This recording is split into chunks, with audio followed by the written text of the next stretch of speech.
Hey, so tonight's video is not a comfortable topic. We're talking about Mountain Meadows Massacre.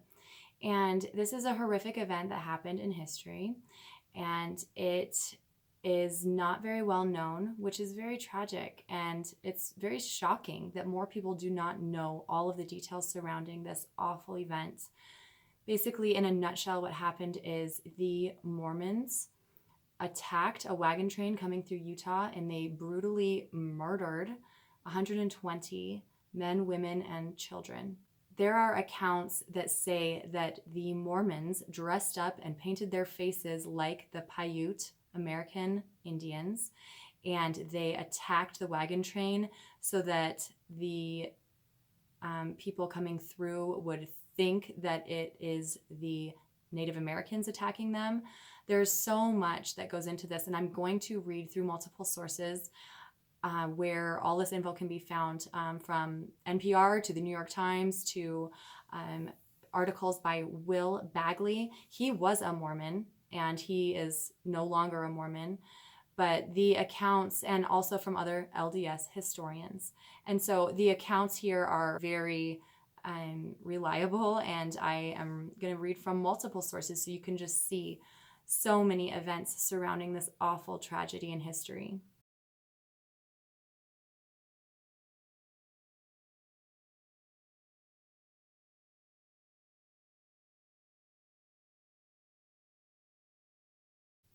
On September 11th, 1857, in a meadow in southwestern Utah, a militia of the Church of Jesus Christ of Latter-day Saints, or Mormons, attacked a wagon train of Arkansas families bound for California. After a 5-day siege, the militia persuaded the families to surrender under a flag of truce and a pledge of safe passage. Then, in the worst butchery of white pioneers by other white pioneers in the entire colonization of America, approximately 140 men, women, and children were slaughtered. Only 17 children under the age of 8, the age of innocence in the Mormon faith, were spared. After the massacre, the church first claimed that the local Paiute Indians were responsible, but as evidence of Mormon involvement mounted, it placed the sole blame for the killings on John D. Lee, a militia member and a Mormon zealot who was also the adopted son of the prophet Brigham Young. After nearly 2 decades, as part of a deal for statehood, Lee was executed by a firing squad in 1877. The church has been reluctant to assume responsibility, labeling Lee a renegade. But several historians, including some who are Mormon, believe that church leaders, though never prosecuted, ordered the massacre. Now, 146 years later, Lee's descendants and the victims' relatives have been pressing the Mormon Church for an apology. The move for some official church acknowledgement began in the late 1980s when a group of Lee's descendants, including a former United States Secretary of the Interior, Stuart Udall, began working to clear their ancestors' name. In 1990, descendants of victims and perpetrators began urging the Mormon Church to accept responsibility for the massacre and to rebuild a crumbling landmark established at the site by United States Army troops in 1859. The current church president, Gordon B. Hinckley, at the time this was written, himself a prophet who says he receives divine revelations, took a personal interest in the episode, and in 1998, he agreed to restore the landmark where at least some of the bodies were buried. But even that concession turned controversial when in August 1999, a church contractor's backhoe accidentally unearthed the bones of 29 victims. After a debate between Utah state officials and church leaders, what has been called Utah's unique church-state tango about state laws requiring unearthed bones to be forensically examined for cause of death, the church had the remains quickly reburied without any extensive examination that might have drawn new attention to the brutality of the murders. A month later, on September 10th, 1999, when descendants of the perpetrators and the victims gathered to dedicate a church-financed monument in what they hoped would be a healing service. Both sides were disappointed by Mr. Hinckley's remarks. He continued to hedge on the issue of church responsibility, even adding a legal disclaimer many found offensive. That which we have done here must never be construed as an acknowledgement of the part of the church of any complicity in the occurrences of that fateful day, he said. This was thought by many to be an effort to avoid wrongful death lawsuits, but the church's reluctance to apologize is more complicated. At a time when religions around the world are acknowledging and atoning for past sins, the massacre has left the Mormon Church in a quandary. Roman Catholics have apologized for their silence during the Holocaust, United Methodists for their massacre of American Indians during the Civil War, Southern Baptists for their support of slavery, and Lutherans for Martin Luther's anti-Jewish remarks. But unlike leaders of other religions who are believed to be guided by the hand of God, Mormon prophets are considered extensions of Him. To acknowledge complicity on the part of the church leaders runs the risk of calling into question Brigham Young's divinity and the Mormon belief that they are God's chosen people. If good Mormons committed the massacre, wrote a Mormon writer, Levi Peterson, if prayerful leaders ordered it, if apostles and a prophet knew about it, and later sacrificed John D. Lee, then the sainthood of even the modern church seems tainted. Believing they were doing God's work in ridding the world of infidels, evangelical Mormon zealots committed one of the greatest civilian atrocities on American soil. Without a sustained attempt at accountability and atonement, the church will not escape the hovering shadow of that horrible crime. That's the New York Times article. Again, I'll post the link to everything that I'm reading from below so you can read it for yourself and have it as a source. So this Mountain Meadows Massacre subject is a really difficult one. This article, it's called Mormon Historians Shed Light on September 11th, 1857. I'm going to dive right in and just start reading it so you can hear all of the gruesome details surrounding the Mountain Meadows Massacre. September 11th was a tragic date in American history long before the terrorist attacks of 2001. On September 11th, 1857, a Mormon militia in southern Utah seized a wagon train from Arkansas and brutally murdered 120 people. Soon after, records of the event were destroyed and Mormon leaders attempted a cover-up. The Mountain Meadows Massacre still troubles the descendants of both the attackers and victims. A new book, Massacre at Mountain Meadows, tries to explain what happened that day and why. Produced in cooperation with the Church of Jesus Christ of Latter-day Saints, the LDS Church, it is the latest of more than a dozen books and films that seek to make sense of an inexplicably brutal act. An infamous day. The Mountain Meadows Massacre is the worst event in Latter-day Saints history, said Richard Turley, assistant historian of the LDS Church and co-author of Massacre at Mountain Meadows. If Latter-day Saints could face head-on this worst event in their history, they could face any historical topic. Turley and fellow Mormon authors Ronald Walker and Glenn Leonard spent more than 5 years collecting diaries, journals, reports, and other documents from that period. They had unprecedented access to the archives of the LDS Church, which include documents that other historians had not been permitted to review.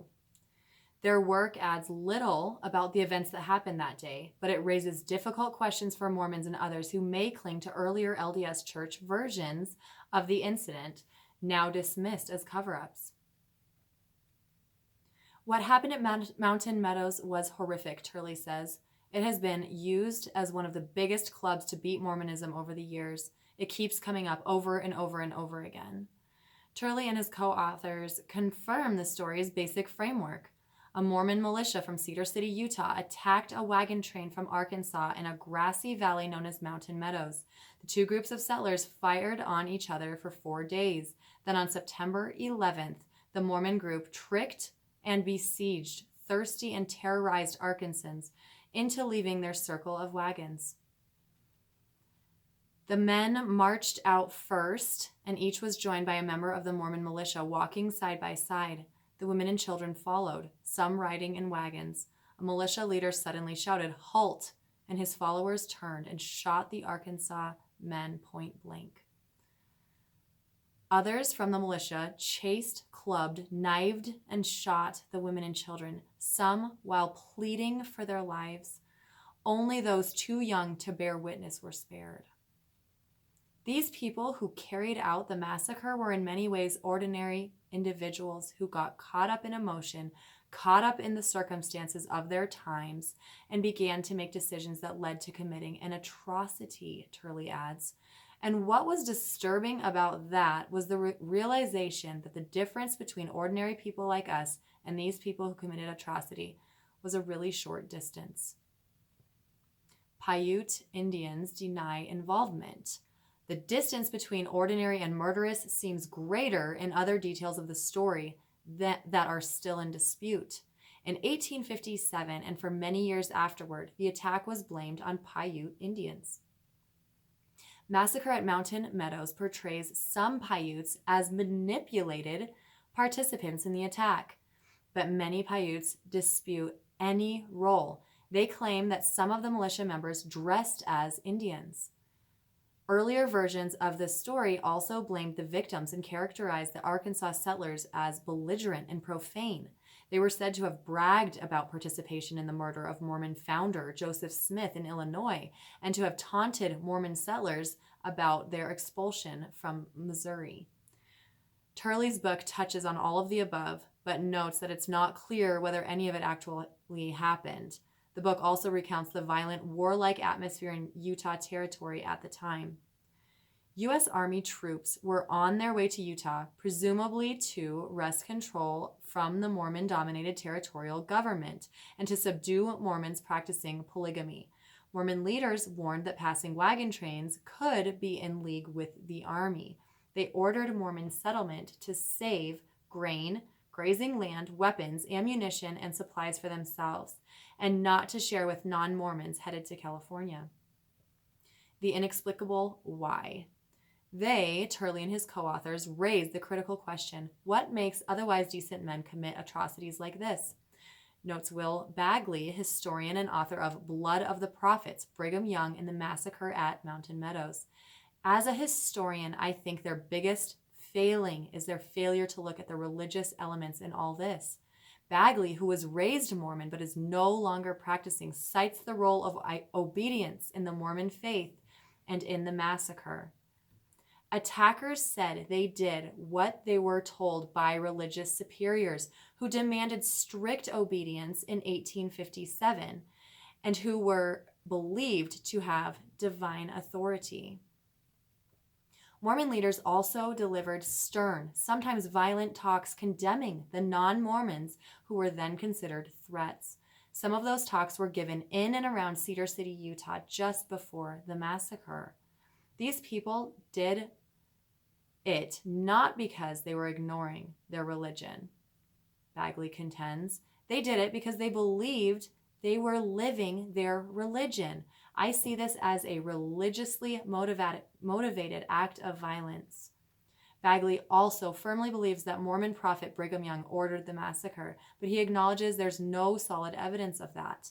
He believes the validity of the Mormon faith is at stake when explaining the Mountain Meadows Massacre. The massacre raises so many tough questions about the religion and its divine authenticity, says Bagley.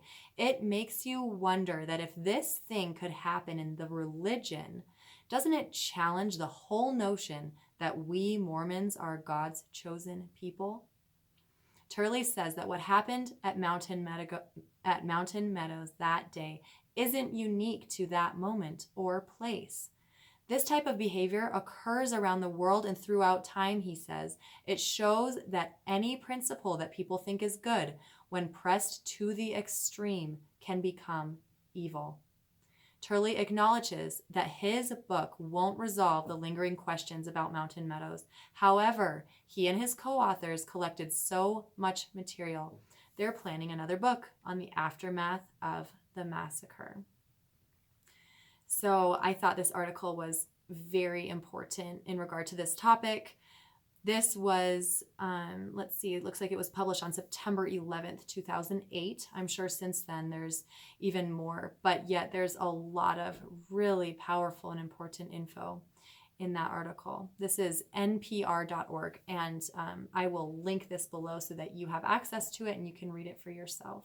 My main source is Will Bagley. He has been featured on the History Channel and many other places. He has talked about the Mountain Meadows Massacre in very extreme detail on many, many, many different platforms, historical document platforms. And so I will source a link below where you can read this entire article for yourself. There's a couple of articles on this link. So when you click on it, you can read through it. The first one is just, it's called The Legacy of Mountain Meadows. And then the second one is Rescue of the Mountain Meadows Orphans. It says, those most guilty of the crime explained it with denials, lies, and alibis that twisted and turned as the evidence inevitably came out. Some of the killers went mad, some apparently killed themselves, and several fled to Mexico. But only one man faced the music and was executed for the crime, John D. Lee, regarded as a scapegoat by his descendants and historians alike. For the children who survived and the families of the victims, the massacre became a deep, enduring wound. The murderers appropriated the Fancher train's considerable property and cash. Much of it apparently made its way into Mormon leader Brigham Young's pockets, and not a penny of compensation was ever offered to the survivors. For many living descendants and relatives of the victims, who have long been slandered as frontier hard cases who got what they deserved, the massacre remains a bitter injustice. For today's Latter-day Saints, Mountain Meadows is the most troubling event in their religion's complicated history. There is nothing like it in the faith's history of suffering, sacrifice, and devotion. For 150 years, leaders and official historians of the LDS Church have worked hard to justify or explain away the crime, and a large part of the legacy of the murders is a tangled web of lies and deception. And then this is a second article by the same guy. It's called Wild West Rescue of the Mountain Meadows Orphans by Will Bagley as well. In the fall of 1857, a party of emigrants from Arkansas camped in southern Utah Territory at Mountain Meadows, a lush alpine oasis in the Spanish Trail where wagon trains rested before crossing the Mojave Desert. The party was made up of about a dozen large, prosperous families and their hired hands driving about 18 wagons and several hundred cattle to Southern California. Of its 135 to 140 members, almost 100 were women and children.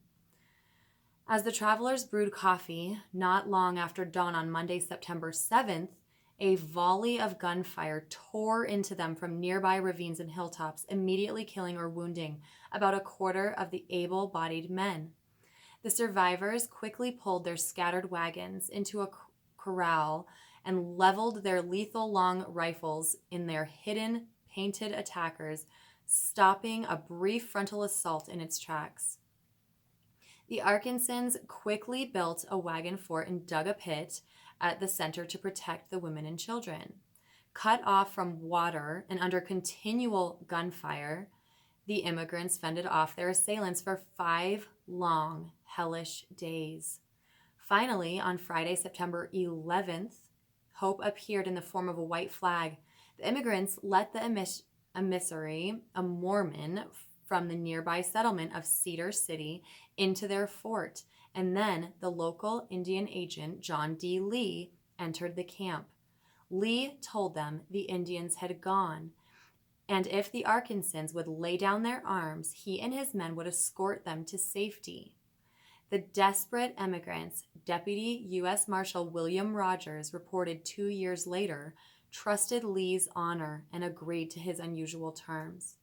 They separated into 3 groups: the wounded and the youngest children, who led the way in 2 wagons, the women and older children who walked behind, and then the men, each escorted by an armed member of the Nauvoo Legion, the local militia. The surviving men cheered their rescuers when they fell in with their escort. Lee led his charges 3/4 of a mile from a campground to a southern branch of the California Trail. As the odd parade approached the rim of the Great Basin, a single shot rang out, followed by an order: "Do your duty."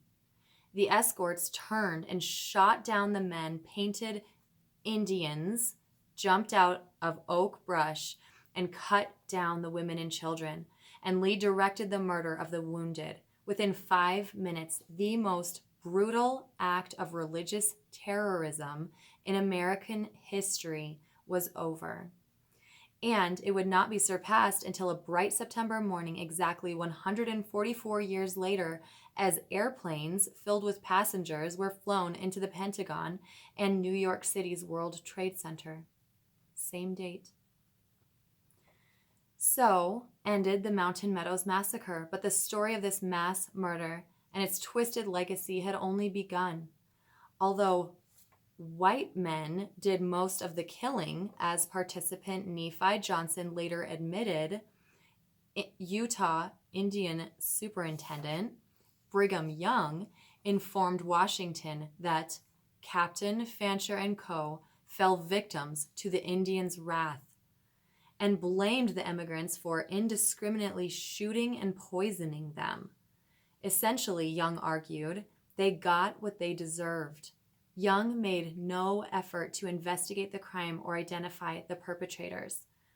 The murderer, many of whom stripped for battle and donned war paint to look like Indians, took a blood oath to blame the slaughter on the local Paiutes. See Warriors and Chiefs in this same issue, and I will link this below so you can see that. And since they thought they had killed everyone old enough to tell the immigrant side of the story, who could contradict them? The killers, however, made a mistake. They spared 17 of the children, believing they would be too young to be credible witnesses. Mormon doctrine made shedding innocent blood an unforgivable sin, and anyone under the age of 8 was, by definition, innocent blood. Lee later claimed he was ordered to spare only children who were so young they could not talk. The Mormons actually killed at least 6 children 8 years old or younger. But in an atrocity notably lacking in mercy, that belief in not shedding innocent blood saved the lives of 10 girls and 7 boys between infancy and age 6. Yet their youth did not prevent the orphans from leaving behind some of the most compelling accounts of what actually happened on that Black Friday. The scenes and incidents of the massacre were so terrible that they were indelibly stamped on my mind, notwithstanding I was so young at the time, Nancy Huff Cates recalled in 1875. The tale of how a hard-bitten crew of colorful frontiersmen rescued these sad orphans is one of the great untold stories of the American West. The first news of the worst massacre in the history of the Oregon and California trails appeared in the Los Angeles Star on October 3rd, 1857. Several children, it reported, were picked up on the ground and were being conveyed to San Bernardino. A week later, that newspaper said the Indians saved 15 infant children and sold them to the Mormons at Cedar City. By the end of the year, word of the murders had reached the families of the victims in northwest Arkansas, where an angry citizen asked if the government would send enough men to Utah to hang all the scoundrels and thieves at once and give them the same play they give our women and children. William C. Mitchell's married daughter, Nancy Dunlap, had been with the so-called Fancher party, as had a married son, Charles, and an unmarried son, Joel. Mitchell wrote to Senator W.K. Sebastian, chairman of the Committee on Indian Affairs, expressing his hope that an infant grandson had survived. He asked Sebastian to investigate. "I must have satisfaction for the inhumane manner in which they have slain my children," he wrote, together with 2 brothers-in-law and 17 of their children. Many of the murdered immigrants came from powerful Arkansas families. In February 1858, the deeply aggrieved people of Carroll County in northwest Arkansas petitioned Congress to appropriate funds to reclaim and return the children saved from the massacre. Utah was still a virtual state of rebellion, however, and not long after the massacre, Mormon guerrillas had burned Army supply trains on the way to the territory. The government could do nothing much until June 1858, after Brigham Young's hoped-for alliance with the Indians collapsed and the Mormon revolt fizzled. Young grudgingly accepted a blanket pardon for treason and allowed the new governor and federal judges into his territory. That same month, the U.S. Army established the nation's largest military station at Camp Floyd, 40 miles from Salt Lake City. Alfred Cumming replaced Young as governor, and Jacob Forney took over as Indian superintendent. One of their first priorities was to locate the Mountain Meadows orphans and use every effort to get possession of them, as Washington had first ordered Forney to do back in March. Jacob Hamblin, the president of the Mormon Southern Indian Mission, met with Brigham Young in June and told Young everything about the murders, including that whites were involved. Young told him, "Don't say anything about it." And Hamlin loyally continued to blame the massacre on the American Indians.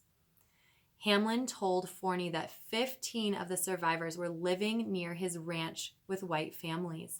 With considerable effort, Hamlin claimed the children had been recovered, bought, and otherwise from the Indians.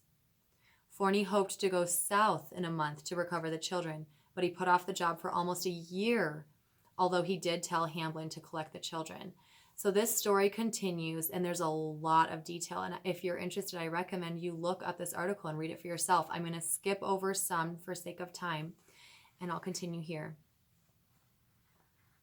All reliable evidence indicates that the federal officials successfully recovered every surviving child.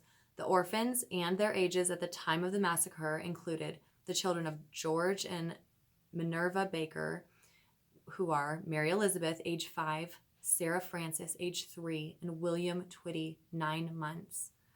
Of Alexander and Eliza Fancher, Christopher Kit Carson, age 5, and Tryphenia D, 22 months. And I'm not going to list the parents' names. I'm just going to list the kids. John Calvin, age 6, Mary, 4, Joseph, age 1, Rebecca, 6, Louisa, 4, and Sarah Ann, age 1, Prudence Angeline, age 5, Georgia Ann, 18 months, Nancy, age 4, Emberson, age 4, William Henry, 19 months, and then Felix Marian was 18 months. It's all these little innocent children. To his credit, Forney quickly determined that none of these children had lived among the Indians at all. So this entire fabricated story, it's just so heartbreaking. I'm going to continue a little bit further down in the article again. William C. Mitchell, who was an Arkansas state senator, had picked up the other 15 children, who included his granddaughters, Prudence Angeline and Georgia Ann Dunlap, but not his infant grandson, who was among the dead. At Fort Leavenworth in late August 1859 and on September 15th, friends and relatives gathered in Carrollton, Arkansas to welcome the orphans home. According to the Arkansasian, Mitchell told the crowd the children were kept secreted by the Mormons until Forney offered to pay a $6,000 ransom. No one who witnessed the return of the children ever forgot it. Mary Baker, whose husband Jack died at the Meadows, took charge of her 3 grandchildren. "You would have thought we were heroes, Sarah Francis," Sally Baker recalled in 1940. "They had a buggy parade for us. Her grandmother gave each of the children a powerful hug.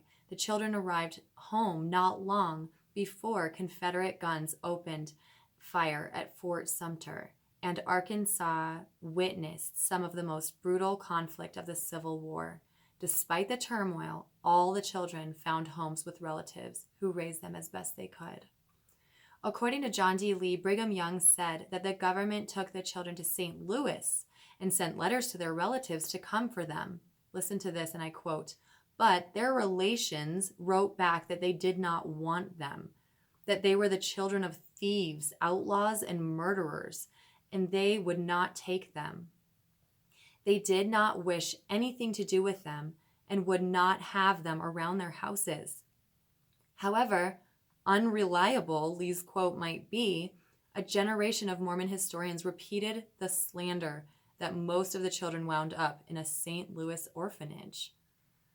Efforts continued well into the 20th century to win some kind of compensation for the survivors of Mountain Meadows, but nothing ever was done. For the 17 orphans, the pain of their loss never went away.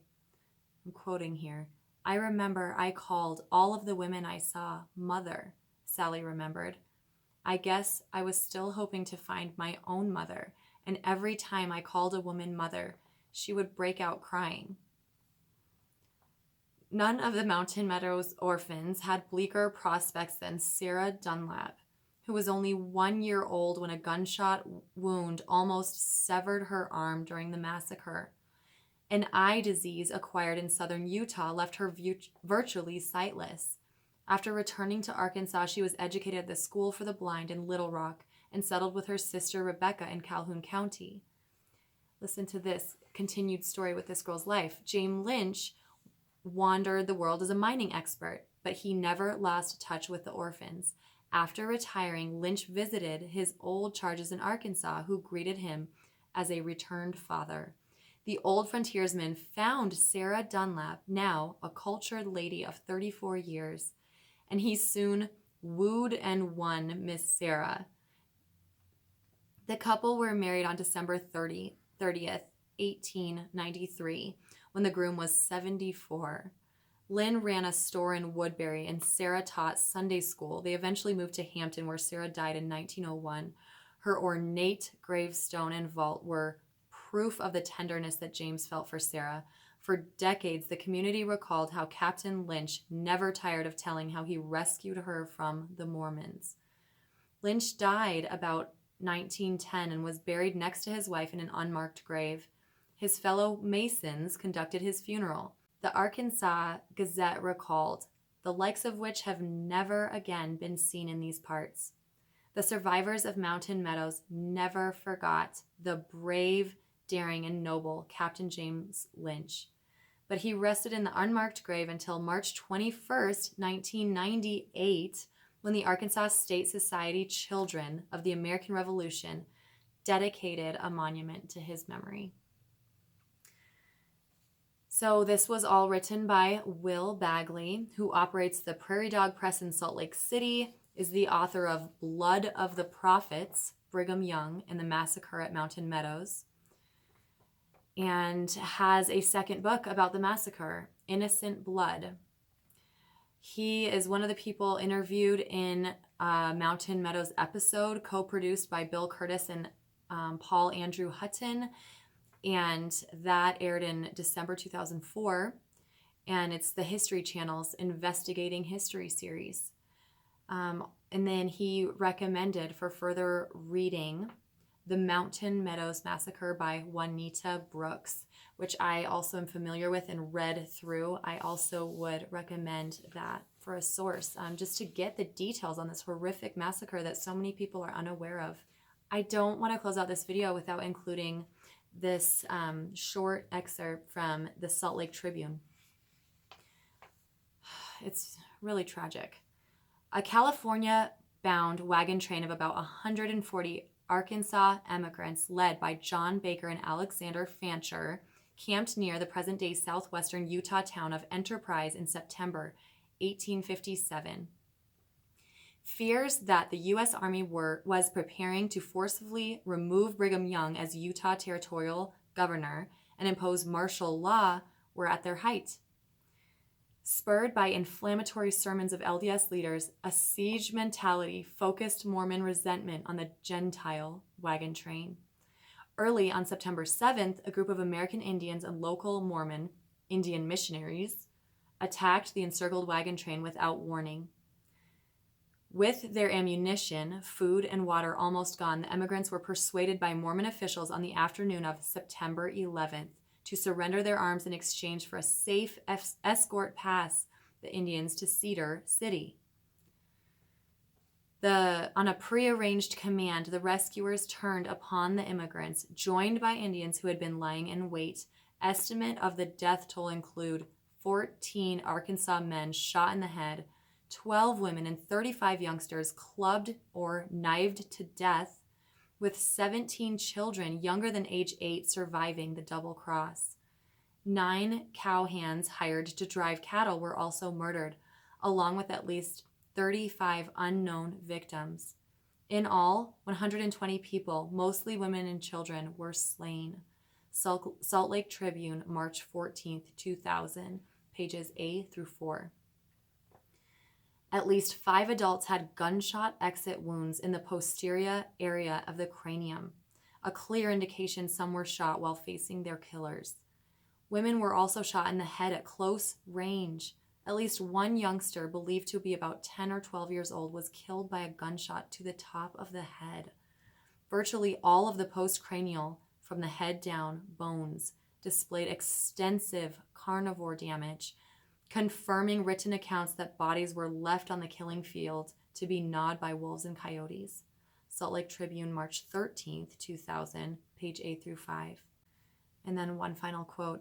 The massacre has left the Mormon church on the horns of a dilemma, says Utah historian Will Bagley, author of the forthcoming book on Mountain Meadows, who I quoted in the articles prior. It can't acknowledge its historic involvement in the mass murder. And if it can accept its accountability, it can't repent. Salt Lake Tribune, March 14th, 2000, page 8 through 4. So this video is a difficult one, and it's just a terrible subject. And there was a lot of really awful and gruesome and really graphic info in this video. But the sad thing is there's so much more to the story. There's so much more with how they quickly tried to bury the people and left the body parts sticking out, and like they said, the carnivore damage from animals finding the bodies after that. It was just really horrible. And as you continue to read those 2 articles, which I'll link below, you can also read how the people who went to find the damage and find the bodies and get all the details years later, how they found the bones and the skulls, and women with their arms around the skeletons of their babies.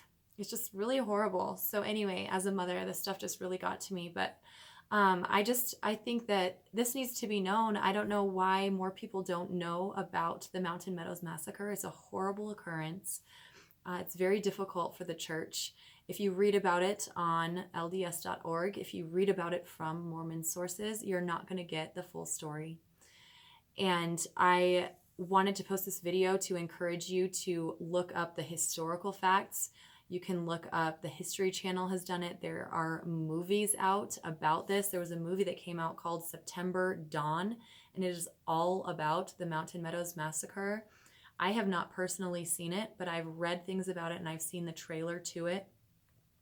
And there are plenty more articles out there on the web to look up and research in regard to this horrific time in history and this horrific event.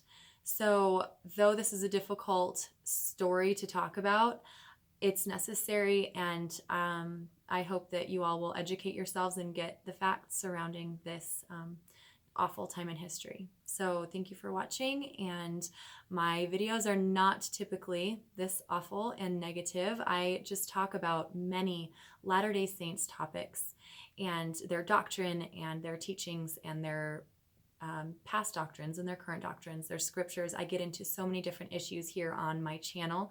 If you are interested in finding out more details about the Mormon belief system, I would love for you to subscribe to my channel.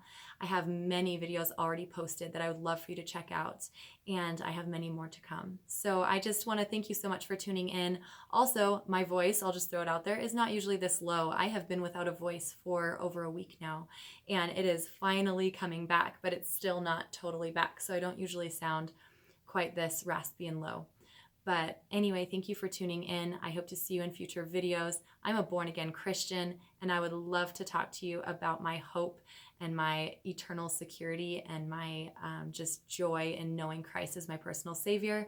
That is the point of my channel, is to take people from hopelessness and turn them to the light of Jesus Christ, and also to educate people about the religion of Mormonism. So thank you so much for watching, and I will see you next time. Good night.